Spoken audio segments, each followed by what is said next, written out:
Hi, my name is Gil Robertson, president of the African American Film Critics Association. Today, we are thrilled to be talking to the cast of the Amazon Prime series, I'm a Virgo. We're going to kick things off by introducing you to the African members who are on the call today, starting with Mercedes in Atlanta, Brandon in Los Angeles, Karan in Virginia, Nancy in LA, Ruben in Miami, Florida, and Samuel in Washington, D.C. I'm going to let you guys do what you do so well, and I'll see you on the other side. You know, you're a big motherfucker. All the wear and tear that you're putting on this house, I mean, just leaning on the walls, you putting holes in them. And I gotta fix this shit myself. Cause I don't want nobody to see your big ass.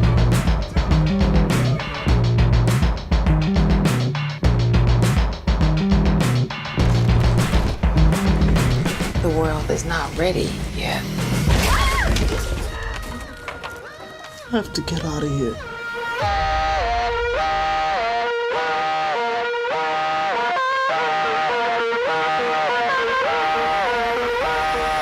What's the boy to do if I never be a gangster? You never been out there? People are gonna try to use you. Yours is ready, big man. He prophesized you.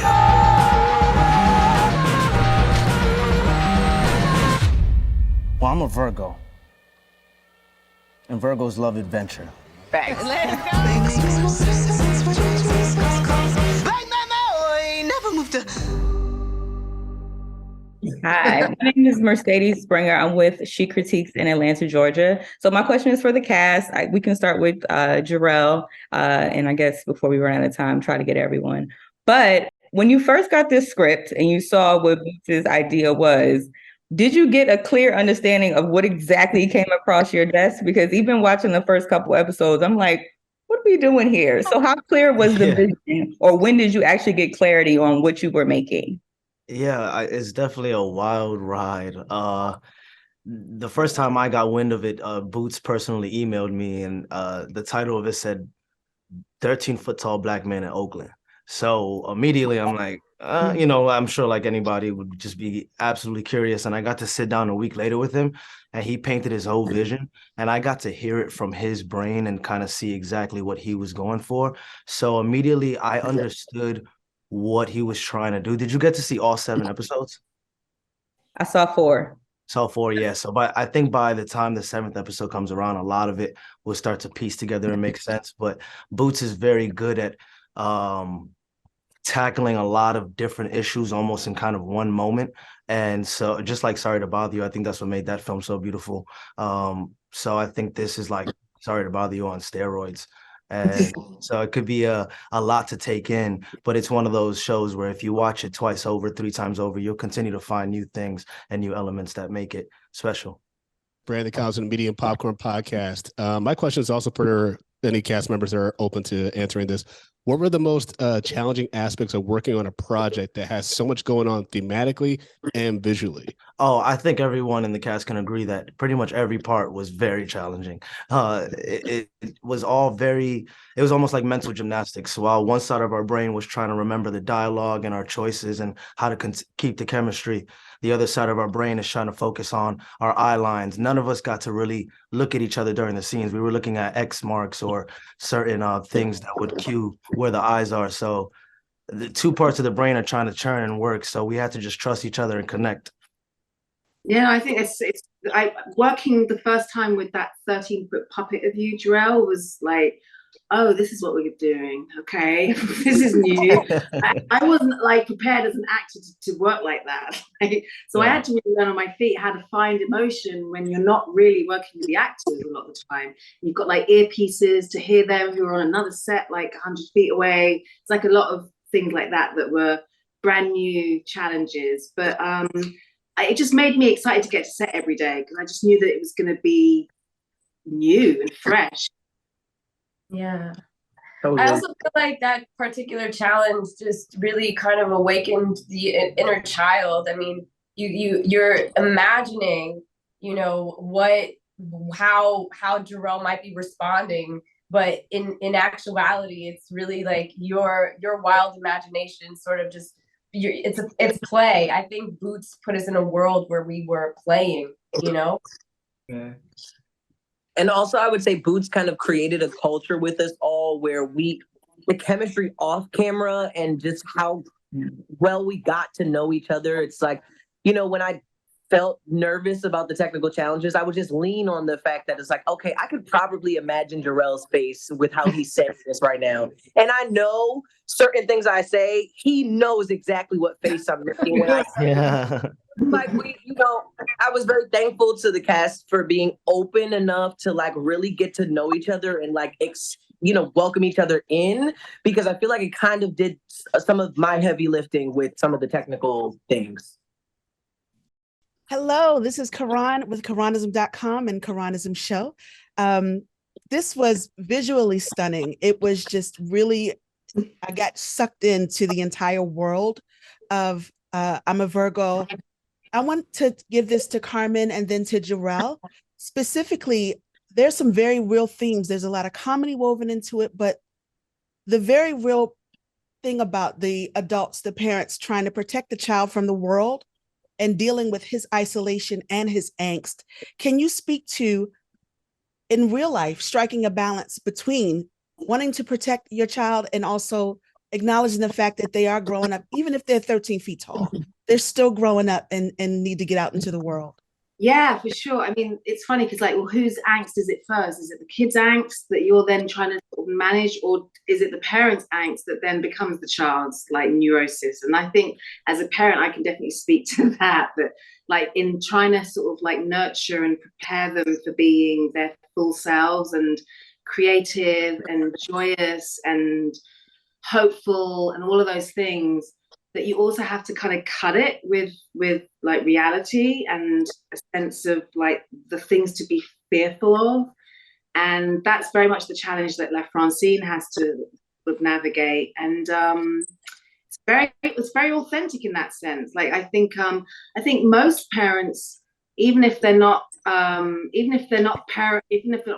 parents of Black children like I am, I think they're still going to relate to Cootie and what these parents are going through, because I think we're all struggling at times to navigate just the chaos of what it is to be in society in America at this point on many different levels, and to know how to best equip your child is just like the daily conversation, at least in my house. What I love about the relationship between Cootie and his parents that Boots was able to create is that usually when you hear a story about a child being trapped or confided, kept inside for all these years, it usually comes with some torture or some punishment, or it comes from some bad, toxic parents. But Le Francine and Martise are actually lovers and strong supporters, and they've given Cootie the chance to grow to an extent. Cootie's very well read. He's very intelligent. He kind of knows the beautiful sides of life, and there's such a beauty to that.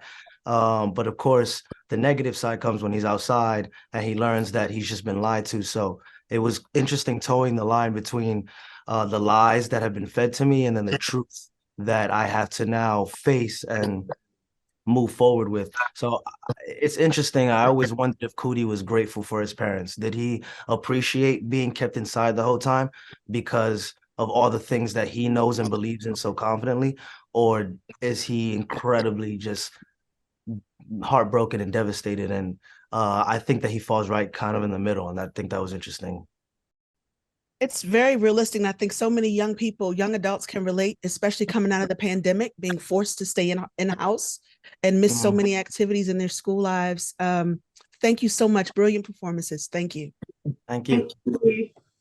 Hi, I'm Nancy Green from Film Critique.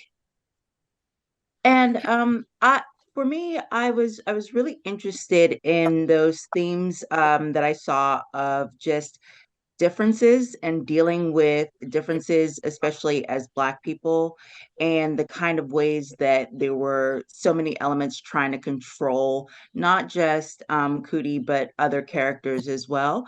And I wanted to know if you could speak on that, like how you approached that in working on the project, and also your own experiences with that in real life and how that might have influenced you. I'll go.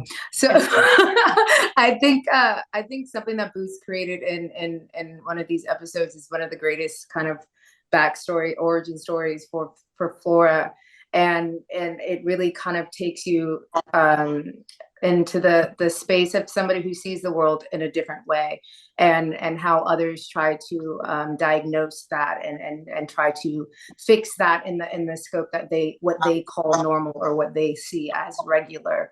However, she never saw it. She never felt that it was a disability. It was something that made her experience life in a very full different way. Now it was a bit more isolating, so I think it was really exciting for her to meet Cootie, because she can notice that he sees the world also in a different kind of way, and there's something exciting about that, and something that she's never seen before. So it's like she also is going on this journey and meeting somebody who takes in the world differently, but who also has this softness and curiosity that is very exciting for her. I think Cootie kind of falls in that, in the same realm of Flora, and exactly what Olivia said. Cootie wakes up every day and is 13 feet tall. So for him, that height, he's over it, So when he steps outside, who he is, he's confident in. And I think that's the beauty of Cootie. You can see that even when he's saying something that makes no sense, there's a couple times he'll say something and everybody's like, bro, what are you talking about? But he's so adamant about it, and he believes in it so strongly. So when Cootie steps outside, who he is to other people doesn't seem to have an effect on him. And I think there's a beauty in that. It's nice. Thank you so much. And it's a really lovely and unique project. I like the quirkiness of it and everything. And so thank you for your answers. Jarrell, a fellow Dominican here. Hello, que papa. And my question is, how do you guys build a character based on constant searching for something the product is missing? And now that we are in a different era than 25 years ago, that we have a different America, different purposes. How do you build a character based on surrealistic situations, but so true to what's going on now? I feel like I got a little bit of your question, and I think that for right now, more than ever in our society, the everything that's happening in the world right now, more than ever, we have to come together, right? And we have to see people and meet people where they are.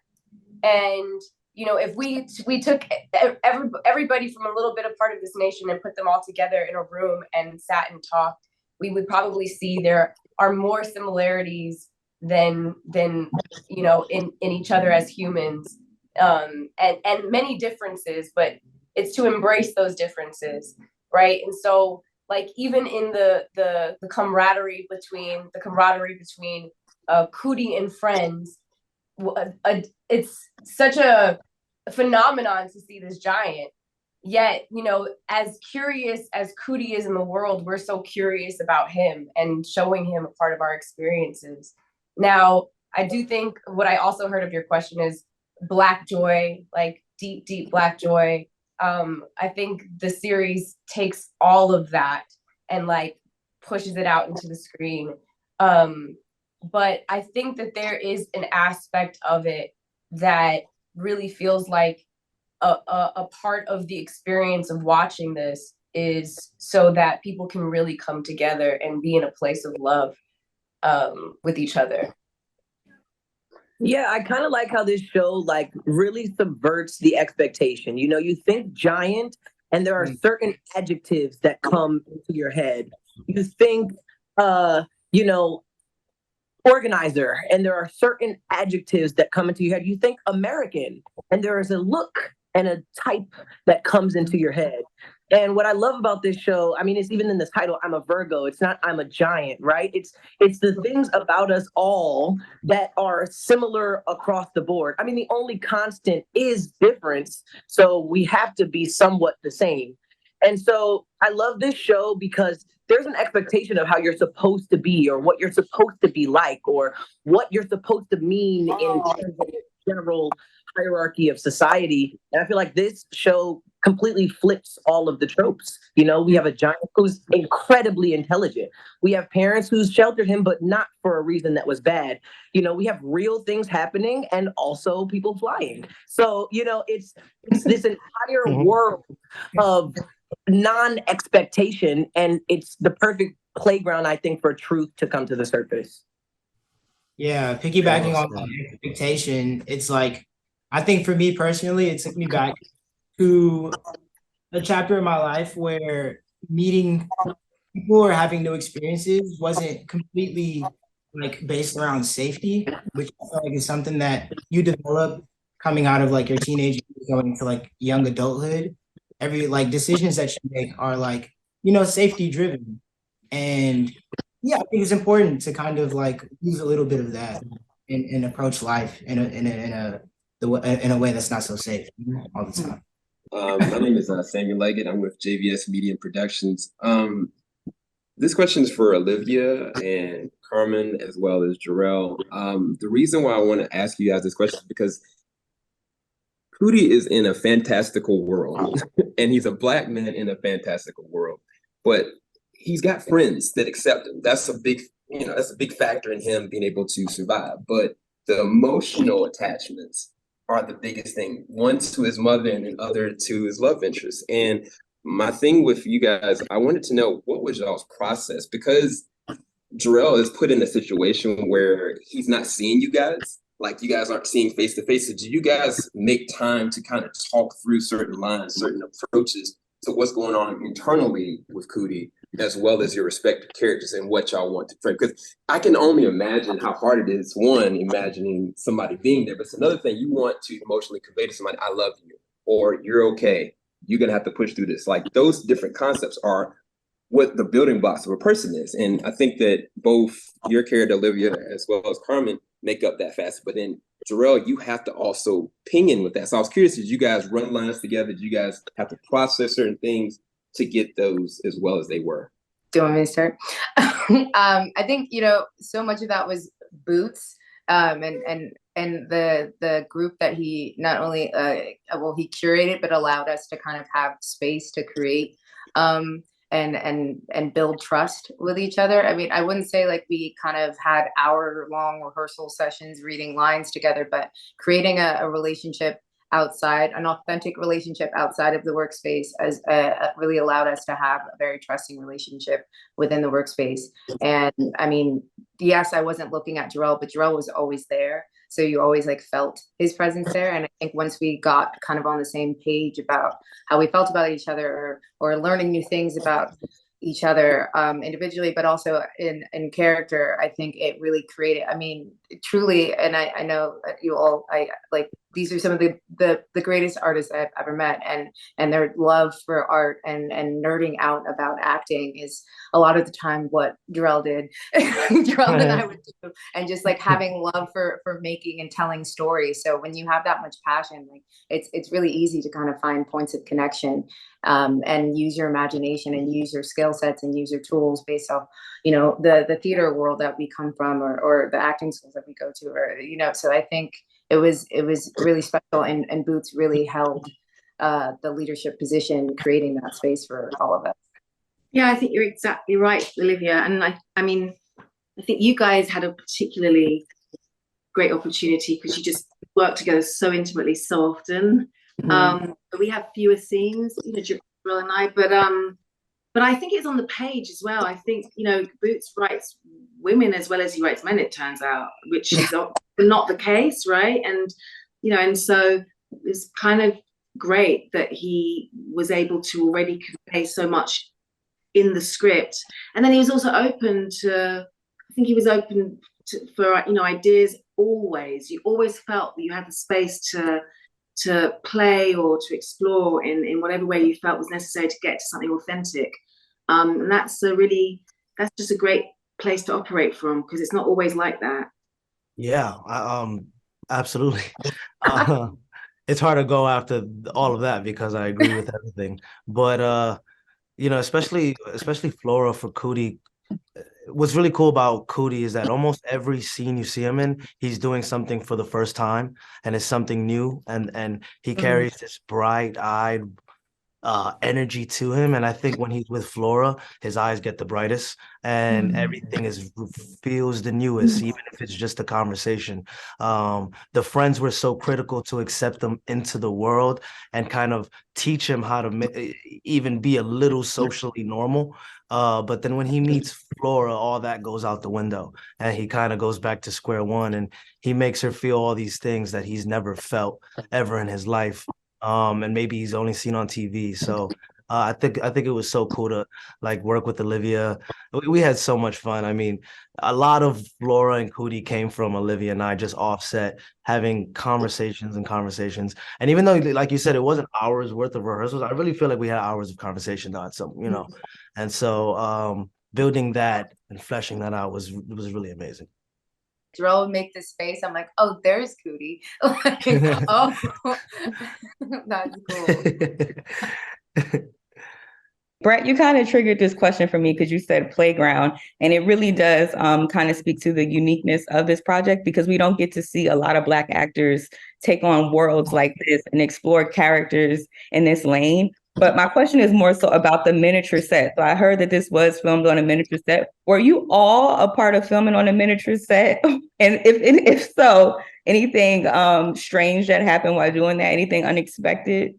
So I was the one who was part of a miniature set. So I always played with these small items, and my room was my size pretty much. And then a couple feet away in the same warehouse, it's the same room but gigantic. And so they would go and they would play around in the gigantic room and they would look tiny. And we would all stick earpieces in our ears and on action listen to each other from far, and do the same scene just in two different locations in the same warehouse. So it was almost like a play was happening. If you didn't know what was going on and you walked in, you would be like, wait, the actors in there is acting with them and they're in the same scene in the same moment. It's honestly the definition of movie magic. That's what happened. Yeah, it's quite hard to put into words, like the actual like technical process of it all. I just know that it works on screen in the end. Like it just somehow there's just like a layer of magic that just happens when you're playing with those kind of techniques that is hard to convey in words, but when you see it, you understand why we didn't just do CGI. Like we could have kind of, but it just wouldn't look, there'd be something just not quite there that I think you capture on film in a way that I don't even know how to describe it. I enjoyed it. I enjoyed seeing Black actors in this world. So thank you. Hi, my last question's for Jarrell. You have an impressive filmography, and I'm just curious, how did I'm a Virgo fit into that? When you were like reflecting, you got that email from Boots. I think I've been very blessed to be selective and a bit picky and meticulous with the way I move. And what I want to do is stuff that really challenges me a bit more than the last. And I've been challenged emotionally, mentally, and in my past roles. So when Boots came with this project, I knew this would be more of a technical challenge and more of doing mental gymnastics and having to really think about different pieces. And I think it's any actor's dream to be told that you can play somebody who's 13 feet tall. And so the second I found out he trusted me with it, I'm just so grateful for him, and I'm so blessed that he chose me. And there was no way I was gonna say no to this. Thank you, everybody. We enjoyed this show clearly, and we are looking forward to seeing all the episodes this season, as well as hopefully more seasons to come. So on behalf of the world's largest group of Black film and TV critics, again, thanks, and have a great day. You Thank too. you guys. Thank you guys so much. Bye, guys.